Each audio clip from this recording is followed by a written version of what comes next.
Bonjour à tous. J'aimerais pouvoir vous présenter aujourd'hui un sujet qui est plutôt dans l'air du temps, qui est l'intelligence artificielle, mais plutôt dans une approche d'utilisation en mode local. Donc, c'est-à-dire construire quelque chose qui va être exploité et utilisé en interne sans avoir besoin de dépendre de solutions cloud comme Gemini, ChatGPT et autres, qui eux sont des modèles qui fonctionnent en utilisant les ressources dans le cloud. Là, l'idée, c'est de pouvoir conserver toutes nos données, toutes nos requêtes privées, exclusivement en interne chez vous sur votre environnement. Et pour illustrer un petit peu ma démonstration, eh bien, je vais utiliser en fait un combo ici de 3 éléments. Le premier étant Oyama, qui est en fait un moteur qui est capable de travailler avec une ou plusieurs intelligences artificielles simultanément en local. Une interface d'utilisation que l'on appelle OpenWebUI, qui vous donnera une expérience similaire ou du moins relativement proche à celle que l'on pourrait par exemple avoir avec ChatGPT, et un système de génération multimédia pour les images qui s'appelle Stable Diffusion. Donc voilà, les 3 éléments combinés vont nous permettre de pouvoir obtenir donc un résultat similaire à ce que l'on a sur les modèles qui sont en cloud, donc sur Internet, mais avec un usage purement local.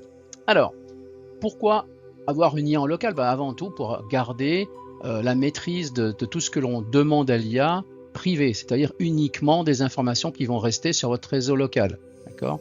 Rien ne sera exposé sur Internet, on peut tout à fait travailler hors ligne, on n'a pas besoin d'être connecté si l'on le souhaite, pour être en mesure de préparer, entraîner et exploiter notre intelligence artificielle en local.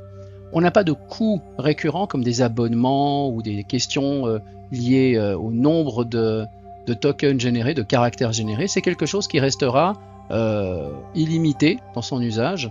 La seule véritable partie financière qui peut se trouver conséquente selon le cas d'usage, c'est le hardware, c'est le matériel que vous allez avoir derrière. Donc vous avez un contrôle complet de tout ce que vous pouvez être en mesure de améliorer, personnaliser sur l'usage et la mise en place de votre IA locale. Alors l'autre point aussi qui revient assez souvent, et comment ça marche? Ça marche bien. On aura l'occasion de le voir dans un instant dans la partie démo. Donc on a OpenWebUI qui est une interface web. Pourquoi une interface web? Déjà parce que ça peut fonctionner aussi bien sur un ordinateur qu'une tablette qu'un smartphone.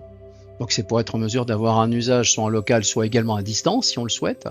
On a Oyama qui est donc notre moteur qui va exécuter les modèles d'IA que l'on va avoir à exploiter. Vous allez voir qu'on peut être en mesure d'en exploiter plusieurs selon donc le type d'opération et puis selon bien entendu le nombre de personnes et la capacité matérielle que vous avez. Votre matériel, c'est ce qui va établir la puissance, donc la carte graphique, la partie GPU et la RAM qui vont nous faire fonctionner tous ces différents modèles d'IA.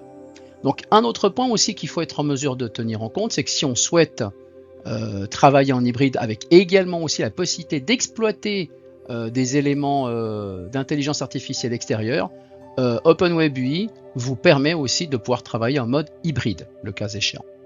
Alors, pour le matériel requis, voilà, en règle générale, pour le monde PC, je dirais de façon classique, on va utiliser des cartes de type NVIDIA, RTX dans l'absolu, et en fonction des modèles de cartes RTX, eh bien, on va avoir la possibilité d'avoir une certaine quantité de capacité de mémoire vidéo, ce qu'on appelle de la VRAM, qui sera donc associée sur l'exécution et la partie d'opération de nos modèles de langage IA. D'accord ?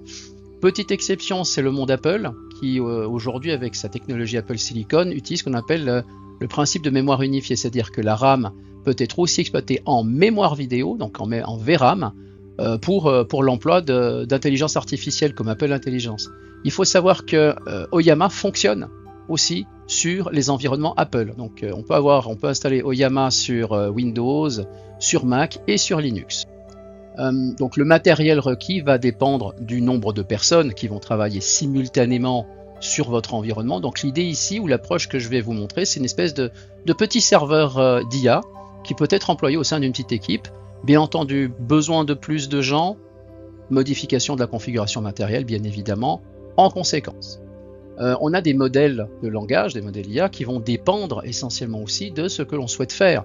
Donc en fonction du cas d'usage, on aura des modèles d'IA que vous pourrez être en mesure de charger au sein d'Oyama et chaque modèle va avoir bien entendu des tailles et des capacités de VRAM nécessaires qui vont varier. D'accord ? en fonction qu'on soit juste en train de discuter, de vouloir avoir de la réflexion plus approfondie, créer des logiciels, donc ce qu'on appelle du vibe coding, ou de la génération d'images ou de vidéos. Donc dès qu'on est dans le monde du multimédia, bien évidemment, ce sont des modèles d'IA qui sont plus lourdes, et là, du coup, il faut du matériel qui suive, quoi. C'est un petit peu le compromis. Si je ne fais pas un abonnement pour utiliser les capacités de calcul d'autrui, donc sur le cloud, il faut que je puisse en tout cas avoir un équivalent pour un usage individuel ou si je suis dans une équipe pour un usage partagé. Voilà. On a donc des modèles de langage qui vont dépendre bien entendu de ce que l'on souhaite faire. Donc là, comme vous pouvez voir, on a Meta, Mistral, Google, Alibaba, Microsoft, tous aujourd'hui ont des modèles que l'on peut être en mesure de récupérer et d'exécuter localement. On aura l'occasion de le voir avec la page Hugging Face, qui est un laboratoire d'expérimentation de modèles IA. Aujourd'hui, on n'est plus très loin des 3 millions de modèles. C'est absolument incroyable. Et certains de ces modèles sont déjà pré-entraînés. Certains sont gratuits, d'autres sont payants, mais vous allez pouvoir voir que dans la majorité des cas, on va trouver quasiment tout ce qu'il nous faut pour être en mesure d'effectuer nos différentes opérations. On a des modèles spécialisés pour du développement et du raisonnement, comme DeepSeek et Qwen 2.5 Coder. Et pour la partie multimédia, on a des systèmes avec des moteurs de génération d'images ou de vidéos. Dans mon exemple, je vais employer Stable Diffusion avec un modèle qu'on appelle Juggernaut, qui nous permet de créer des images, comme vous allez pouvoir le voir, plutôt réalistes et de très bonne qualité. L'avantage de Stable Diffusion, c'est qu'il peut s'intégrer en tant qu'outil au sein de l'interface de OpenWebUI. Donc OpenWebUI, c'est une interface web, comme je l'ai dit, c'est une interface un petit peu tout en un, qui va nous permettre de pouvoir faire du chat, de pouvoir avoir des interactions vocales et vidéo, de la génération d'images, de l'exécution de code et administration pour être en mesure de gérer plusieurs utilisateurs avec des permissions qui vont bien entendu varier. On peut se servir aussi de OpenWebUI à distance, donc avec un smartphone, mais aussi avec un simple micro, comme je l'ai ici avec mon micro-casque, pour directement parler et au lieu d'avoir à taper, par exemple, dans la partie des prompts. L'installation se fait très simplement. Là, donc, dans mon cas de figure, j'ai utilisé une machine Debian 13, 64 Go de RAM avec un processeur Xeon et une carte RTX 3060. Donc, elle n'est pas très puissante. Elle a 12 Go de VRAM embarqué. Mais pour être en mesure d'effectuer mes opérations, vous allez pouvoir vous rendre compte dans quelques instants, c'est tout à fait efficace. Ça fait tout à fait le job, comme on dit. Alors, mise à jour possible, c'est aussi la raison pour laquelle j'ai employé la technologie Docker pour être en mesure de mettre un container par élément, donc un container pour Oyama, un container pour l'interface web, un container aussi pour les autres éléments d'intégration comme Stable Diffusion. J'en ai mis quelques-uns d'autres, j'aurai l'occasion de pouvoir vous montrer un petit peu de quoi il en retourne tout à l'heure. Voilà, vous souhaitez vous lancer? C'est très simple, vous pouvez vous rendre sur oyama.com. Vous avez aussi donc la possibilité, si vous le souhaitez, de reproduire un petit peu ce que j'ai, de pouvoir vous servir des autres sources comme le docs.openwebui.com ou le projet GitHub pour Automatic 1111 Stable Diffusion WebUI, donc la partie de combo qui va bien avec les deux autres sources que j'ai mentionnées. Voilà, il ne manque plus que de pouvoir maintenant vous faire une petite démonstration avec le chat en utilisant Yama, Oyama 3.1 ou d'autres modèles, j'ai d'autres modèles sous ma chemise justement que je vais vous montrer, vous allez voir, elles sont sympas. Et puis la génération d'images également à travers cette interface. Place à la démo. Voilà, alors je vais juste redimensionner un petit peu ma fenêtre de caméra, pas que je prenne trop de place. Voilà, alors nous sommes dans l'interface ici de mon environnement Oyama plus OpenWebUI. Donc comme vous pouvez le voir, la fenêtre est très similaire à celle donc d'une fenêtre ChatGPT. Ce que je vais faire aussi, c'est que je vais profiter de pouvoir aussi vous montrer un petit peu la partie de configuration que j'ai sur la machine physique que j'emploie. Donc ici, en fait, j'ai un serveur avec une machine Debian 13. J'ai en fait ici des containers type Docker. Donc un container pour le moteur Oyama, un container pour le générateur d'images Stable Diffusion. J'en ai un autre pour un système de recherche Internet qui ne laisse pas de traces sur Internet et dont toutes les requêtes sont gardées exclusivement localement sur mon environnement. L'interface que nous venons de voir, OpenWebUI, et le fameux moteur de recherche dont je vous parlais ici, donc SearchXNG. J'ai aussi un petit container pour la partie de génération vocale qui s'appelle Kokoro, que l'on va pouvoir aussi découvrir dans un instant. Donc voilà, ne serait-ce que pour vous montrer tout ça, tout tourne autour du même environnement de machine. Donc ici, si je vous montre par exemple mon SearchXNG, voilà, je vais faire une recherche ici. pour vous afficher donc le contenu. Voilà. Et donc là, ça répond sur le port 8080. Donc voilà mon fameux moteur de recherche. C'est un moteur de recherche comme celui de Google, sauf que il laisse pas de traces chez Google. Il est propre à moi. Donc si par exemple je dis recette de mousse au chocolat, il va aller chercher sur Internet, mais toutes les traces de requête et toutes les recherches ne sont disponibles qu'en local. Voilà, donc c'est très pratique. Voilà, donc ici, voilà, la mousse mousse au chocolat facile, voilà, recette du marmiton. Voilà. Je peux dire, ok, je ne laisse aucune trace extérieure. Ok, voilà. Et j'ai ici les informations qui vont derrière. Vous voyez, toute cette partie de cookies, toutes ces traces-là que peuvent demander les moteurs, ben justement, là, lui, il est capable d'aller faire ses recherches et de ne laisser aucune trace, ce qui est extrêmement pratique. J'ai aussi la même chose pour l'interface de gestion de pilotage de Stable Diffusion. Donc là, même combat. Si je remets l'adresse interne de mon serveur et que je vais sur la partie Stable Diffusion, vous allez voir qu'on a une interface web également dédiée à la particularité de tous les paramètres, tous les éléments que va employer Stable Diffusion pour me générer des images. Donc j'ai des modèles de langage LLM, donc des LLM spécifiques pour la création d'images en fonction de la nature ou de la complexité de traitement que je vais avoir. Donc il y a beaucoup de paramètres ici dedans. Tous ces paramètres-là, normalement, les utilisateurs n'ont jamais accès à ça, ne peuvent pas personnaliser nécessairement tout ce qu'ils veulent. Sauf ici, puisque mon générateur d'images est, encore une fois, local. Je peux avoir des référentiels différents. Donc là, j'utilise Juggernaut, qui est un référentiel assez efficace. Mais il y a aussi des possibilités de créer son propre système de référentiel pour la création d'images. Là, j'ai ma Pony Diffusion V6 XL, j'ai Juggernaut XL. Là, encore une fois, on peut être en mesure d'aller rechercher les informations dans des sites de tout type. Donc, par exemple, si je tape Oyama, alors oyama.com, d'accord, eh bien, chez Oyama, je peux être en mesure d'aller récupérer des modèles de langage, voyez, et ils ont tous ici des fonctionnalités très spécifiques ou des paramètres particuliers qui peuvent être employés avec des tailles de paramètres qui vont dépendre de la richesse ou du rendu que l'on veut avoir en termes de qualité, donc en termes d'opération. Donc, il y en a toute une série qui sont récupérables ici directement chez Oyama. Sinon, on a aussi la possibilité d'aller récupérer des modèles qu'on peut intégrer dans notre environnement Oyama via ce qu'on appelle le laboratoire Hugging Face. Donc, c'est un très gros environnement dans lequel on peut se partager plein de modèles différents, certains payants, d'autres gratuits. Donc voilà, on est avec 2 953 144 modèles d'IA. Et ici à gauche, vous avez les types de tâches que vous pouvez être en mesure de demander à vos IA. Vous voyez, il y en a une quantité non négligeable d'éléments d'opération que l'on peut être en mesure de donner. C'est juste gigantesque. Vous voyez, très souvent, quand je pose la question à des utilisateurs, ils se disent « Ok, ben moi, je connais Gemini, je connais ChatGPT. » Mais vous allez leur poser des questions. Est-ce qu'il existe d'autres modèles? Beaucoup ne seraient pas capables de pouvoir travailler justement ou d'être capables de nommer plus que 3 ou 4 modèles. Ici, vous en avez pratiquement 3 millions. Donc téléchargeable. Hein. Là, par exemple, regardez. Ici, on a donc Gemma 4 couplé avec Fable 5 au niveau composeur. Voilà, c'est un modèle quand même à 12 billions de paramètres. Je pourrais éventuellement le charger avec des traitements donc au niveau compatibilité. On va dire jusqu'à la partie ici, le modèle Q4 par exemple. Je pourrais être en mesure de pouvoir charger ce GGUF et le transformer en modèle capable d'être exploité dans OpenWebUI. Donc ça me permettrait d'aller assez loin. Imaginons que je veuille être en mesure, je ne sais pas, d'avoir le dernier modèle, par exemple Gemma. Donc je pense que si je tape ici dans le moteur de recherche des modèles Gemma, voilà, eh bien je vais pouvoir trouver ici Gemma 4 par exemple, voilà, qui est l'un des derniers modèles, avec justement possibilité d'avoir en 12 millions de paramètres. Je pense qu'il doit y avoir des modèles peut-être un poil plus petits aussi. J'ai du Gemma 3 si je le souhaite, vous voyez.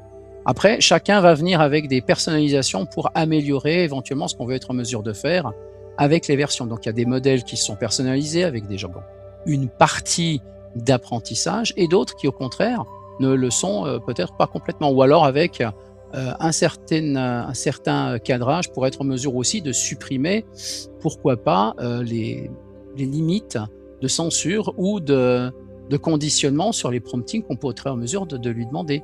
Donc là, en fonction de ce que je veux, eh bien, je peux tout à fait le charger. Donc là, maintenant, si je tapais ici, donc je vais fermer Stable Diffusion, je reviens sur OpenWebUI, je lui dis, j'aimerais par exemple, pourquoi pas utiliser le modèle Gemma 4, je tape Gemma 4, ok, eh bien, s'il y a un modèle Gemma 4, ben, il va me le proposer. Donc là, de nouveau, si je retourne sur OpenWeb UI, pardon, sur Oyama, et que je lui dise, OK, ben, Gemma 4, voilà.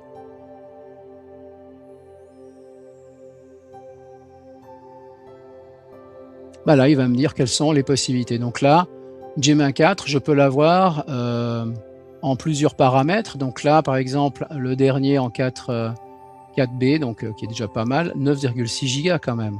Pas triste, hein, donc c'est déjà des modèles qui sont assez poussés. Donc voilà, si je reprends par exemple ceci, et que je vais dans mon interface, et que je lui dis, OK, ben fais-moi une recherche sur ça, télécharge-le. Et donc là, maintenant, il va me récupérer le modèle, et il me le mettra à disposition tout à l'heure si je le souhaite. OK, donc on va le laisser travailler, on pourra le tester. Mais déjà, l'une des premières choses que je peux demander tout simplement à mon OpenWeb UI, c'est de lui dire, voilà.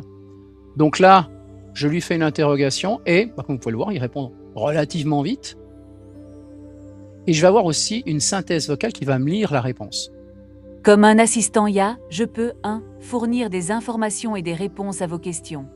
2. Parler de plusieurs sujets, y compris ceux liés aux sciences naturelles, les technologies, l'histoire, la politique, les arts et plus encore. Donc, comme vous pouvez le constater, on a en plus de ça la notion de lecture qui est possible. La partie intéressante, c'est ici les interrogations au niveau de la qualité de réponse et la partie de prompt de réponse, donc la réponse 70 tokens par seconde, ce qui est plus que raisonnable pour un modèle de ce type-là. Donc là, c'est un combiné Dolphin plus Mistral à 7 billions de paramètres. C'est déjà pas mal. Ce qui est intéressant aussi, vous voyez, c'est que selon les modèles, je peux aussi avoir par exemple Qwen à 9,7 billions de paramètres qui pourraient être en mesure de pouvoir me répondre. Donc là, ce que je vais faire, c'est que voilà, je vais demander un nouveau prompt. Voilà. Je vais changer le modèle, prendre celui de Qwen, et je vais lui dire que sais-tu faire également. Alors la différence entre Qwen et puis le combo que j'avais, c'est que Qwen est un modèle de raisonnement profond. Donc il va prendre un peu plus de temps à me répondre. D'accord? En train de réfléchir, vous voyez? Et ce qui va être intéressant aussi, c'est de voir ici, si je reviens dans la partie de commande de pilotage de mon interface, je peux voir que là, voilà, il est chargé déjà 80%, 76%. Donc on peut voir qu'effectivement, le modèle prend plus de temps pour obtenir une réponse qui va être peut-être plus approfondie, plus détaillée que celle que j'avais avec mon combo. D'accord? Ça, c'est ce qui fait aussi la différence de certains modèles. Ils vont consommer plus de ressources parce qu'ils ont des possibilités plus approfondies. Il est capable de traiter plus de paramètres que mon combo précédent. Donc du coup, voilà, ça va être un petit peu plus long. Là, je vois dans les fenêtres de prompt ici qui affichent en vert que le modèle Gemma a bel et bien été installé sur mon environnement. Voilà, maintenant il est en train de me répondre. Ça lui a pris 39 secondes, donc beaucoup plus de temps que la réponse précédente. Bonjour, je suis un assistant IA conçu pour vous aider dans de nombreuses tâches quotidiennes et professionnelles. Alors, encore une fois, je regarde ici, 43,67 pour la réponse en nombre de tokens. Un peu plus lent, mais capable de pouvoir faire plus de choses techniquement parlant. Voyez, donc ça, c'est vraiment important de pouvoir toujours bien se rendre compte de ça. Je vais supprimer aussi cette conversation. Donc de nouveau, normalement, si je retourne dans la supervision de la charge de mon environnement graphique, voilà, maintenant, comme vous pouvez le voir, il est toujours à 0%. On va lui demander quelque chose d'un petit peu plus lourd. Donc je vais reprendre peut-être un modèle plus simple. Je vais reprendre mon Mistral. Vous voyez, j'ai Gemma ici qui est là, qui lui, donc, fait 8 Go par rapport à ce que je dois traiter. Donc on peut être en mesure de tester peut-être Gemma 4 pour la création d'une image. Et je vais maintenant spécifier ici que je veux générer une image. Donc en fonction justement de ce que je vais être en mesure d'obtenir, eh bien je vais devoir maintenant mettre un prompt pour lui demander de pouvoir utiliser l'intégration avec Stable Diffusion, mon générateur d'images, et voici le prompt. Alors, parce que justement les différents modèles de LLM sont capables de comprendre plusieurs langues, je pourrais lui avoir posé la question donc, du prompt en français, en anglais, etc. Là, j'ai mis en anglais parce que je l'ai préparé au préalable et j'ai mis des détails que normalement les utilisateurs n'emploient pas, comme par exemple le type de caméra, l'affichage, l'éclairage, etc. pour obtenir un certain rendu. Voilà, je lui balance maintenant le prompt et il va commencer à me générer une image, mais en s'appuyant sur l'interprétation que va avoir Gemma 4. Là, si je retourne sur ma fenêtre et que je regarde, on va passer de 0%, à 100%. Donc là, maintenant, je peux dire que mon processeur graphique est très hautement sollicité pour être en mesure de me générer mon image. Quelques variations qui vont descendre, mais dès que on descendra en dessous donc des 90%, bah là, ça voudrait dire que mon image aura été générée. Mais là, actuellement, Gemma 4 plus Stable Diffusion utilise 100% de mon GPU pour être en mesure de produire la chose. D'accord ? Donc là, ça va prendre un petit instant pour effectivement générer cette image. On va attendre un petit peu, ça ne devrait pas tarder. Voilà. Pas mal, joli comme mousse au chocolat, belle décoration. D'accord ? Donc là, on a repris tous les paramètres pour le rendu. Et maintenant, on va avoir notre IA qui va également compléter avec un descriptif d'image. C'est justement le texte qui va maintenant suivre en dessous de l'image, en train de réfléchir, où il va nous faire notre descriptif. D'accord ? The image you requested has been generated and is now shown in the chat. Alors encore une fois, token pour les réponses, 55 tokens pour générer en fait, somme toute, cette image-là. Maintenant, si je dis par exemple, je vais faire une nouvelle conversation, mais au lieu d'avoir Gemma 4, j'utilise Dolphin, et toujours donc intégration d'image. Là maintenant, je vais lui demander peut-être m'en faire une avec de la garniture, peut-être avec des fruits. Voilà, tac. Même combinaison, mais vous voyez, j'ai toujours besoin de décrire en fait tout ce qu'il faut être en mesure de pouvoir avoir comme réglage à prendre en considération. Encore une fois, si j'étais avec des moteurs cloud plus classiques, je n'aurais pas besoin de rentrer tous ces paramètres parce qu'ils sont très souvent pré-réglés. Mais parce qu'ils sont pré-réglés, ça nous empêche parfois de pouvoir obtenir le rendu que l'on souhaite, avec le niveau de précision que l'on souhaite. Donc c'est vrai que ça demande un peu plus d'effort pour le prompting dans des modèles d'IA local, mais ça nous permet de pouvoir avoir des contenus qui sont exclusifs et uniquement en privé, où aucune information n'est traitée à l'extérieur. Vous voyez, donc c'est assez pratique par rapport à ça. Ce qui est bien aussi, bien entendu, par rapport au temps de charge que ça prend, ben, si je retourne ici, que je fais de nouveau donc une petite mesure, voilà, mon processeur est occupé, certes, mais pour l'instant, vous voyez, par rapport à avant, avec l'autre modèle de langage, je suis plutôt autour des 85% pour 94, ça y est, c'est en train de grimper, vous voyez, quelques pics, mais je suis avec une consommation moindre par rapport au modèle de langage que ce que j'avais avant. Et il va donc nous générer, nous produire l'image dans quelques instants ici, qui va donc avoir normalement quelque chose de quelque peu différent puisqu'il y aura de la garniture. Voyez, donc encore une fois, en fonction du niveau qualitatif, voilà, regardez, pas mal du tout. Donc ça, c'est une image qui n'existe nulle part ailleurs que sur mon ordinateur avec mon système donc au niveau de l'IA. Voici l'image que vous avez demandée, Hyper Realistic Close-up of a Chocolate Mousse Dessert. Cette image représente un délicieux gâteau au chocolat mousse, garni de fraises fraîches et d'une feuille de C'est menne. framboise et de la menthe. Elle a été capturée avec une caméra phase One XF IQ4. Donc voilà, et même chose, je regarde, nombre de prompts, 70,77, pas mal du tout. Encore une fois, avec un rendu, je peux télécharger l'image et je peux l'exploiter donc par rapport à tout ce que je veux. Allez, dernière petite tentative avec cette fois-ci, peut-être une mousse au chocolat un petit peu plus luxueuse, donc nouvelle conversation. Ok. Et un prompt un petit peu plus complexe. Donc là, maintenant, même chose. Si je veux utiliser peut-être Qwen à la place, donc voilà, c'est un modèle qui est encore plus lourd par rapport aux autres. Voilà, création d'image, je vais lui mettre ça. Vas-y, prompte-moi ceci. Donc là, la création d'image va aussi, si je retourne ici dedans et que je supervise l'utilisation de ma carte graphique, voilà, au début du prompt, 18%, 86%, 91%, voilà. Donc, tous les modèles de langage n'interagissent pas nécessairement de la même façon et n'ont pas forcément les mêmes pics de consommation au niveau de la partie GPU. Donc, il y a certains systèmes LLM qui sont plus optimisés que d'autres en fonction de ce que vous voulez réaliser. C'est pour ça que c'est assez important de pouvoir toujours bien savoir quels sont les modèles d'IA en fonction de ce que vous allez leur demander de faire. C'est vraiment important de toujours bien pouvoir se projeter par rapport à ça. Donc, comme vous vous rappelez, Qwen 3.5 avec 9 billions de paramètres, c'est plus un modèle qui est basé sur la réflexion. Donc, il va peut-être maintenant, au fur et à mesure que l'on va commencer à le laisser travailler, il va y avoir la partie d'analyse, on va avoir des pics de consommation qui vont se faire. Pour l'instant, c'est relativement stable. Voilà, là maintenant, ça a monté un petit peu. Et c'est par rapport à ce que le langage LLM propose et le temps qu'il faut laisser au traitement que l'opération ici peut être plus ou moins rapide. Et fonction bien entendu de l'interprétation plus ou moins précise quant à la partie de qualité de rendu que l'on va avoir pour la génération de cette image avec mon environnement. Si je le laisse travailler, on aurait encore pour quelques instants avec ce modèle. Donc, je vais l'interrompre. Voilà. Je m'assure qu'effectivement, du côté GPU, il n'y a plus rien. 66, il y a encore des restes sur la partie opération. Tant qu'il n'a pas complètement vidé son environnement, ça peut prendre un petit peu de temps. Ça, ce sont des choses que l'on ne voit pas forcément dans le cadre de l'utilisation. J'ai supprimé toutes les conversations pour être certain qu'il n'y a aucun processus qui est encore en cours de route sur ma carte graphique. Donc vraiment, voilà, j'ai tout vidé. Et maintenant, je suis à 0%. Je vais repartir avec cette fois-ci un prompt peut-être et un moteur plus léger. Je vais repartir sur mon Dolphin Mistral qui est le plus léger de tous. Il y en a des qui sont plus petits aussi et qui ne nous donneront pas forcément le même rendu de qualité derrière. Voilà, c'est parti. Donc là, direct, il passé à 93%. Voilà. Voilà, 100%. Là, maintenant, il est en train de processer notre image.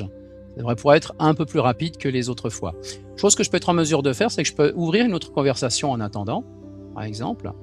Et comme j'ai fait la recherche avant sur SearchXNG, je peux aussi le faire ici, par exemple. Alors, je veux une recette de mousse au chocolat sans gluten. Un peu pénible, le père Aguilera. Donc là, il va faire sa recherche en utilisant un autre moteur. Et là, il me dit que l'image a été générée. Alors effectivement, c'est classieux, c'est assez classieux. Voilà. Et j'ai ici le descriptif qu'il a mis justement en utilisant donc du Python. Voilà. Et là, j'ai ma recette de mousse au chocolat qui est produite. Si je veux maintenant, par exemple, plutôt utiliser une fenêtre de texte, j'aimerais que, par exemple, j'utilise une recherche web. Trouve-moi quelles sont les crêperies ouvertes sur la ville de La Chaux-de-Fonds dans le canton de Neuchâtel.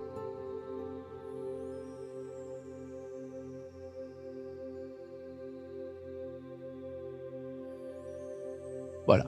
Je suis désolé, mais en tant qu'IA, je ne peux pas effectuer une recherche géographique sur votre demande. Oui et non. C'est toujours la façon dont on l'interroge. Si maintenant je fais la même demande, indique-moi quelles sont les crêperies ouvertes sur la ville de La Chaux-de-Fonds dans le canton de Neuchâtel.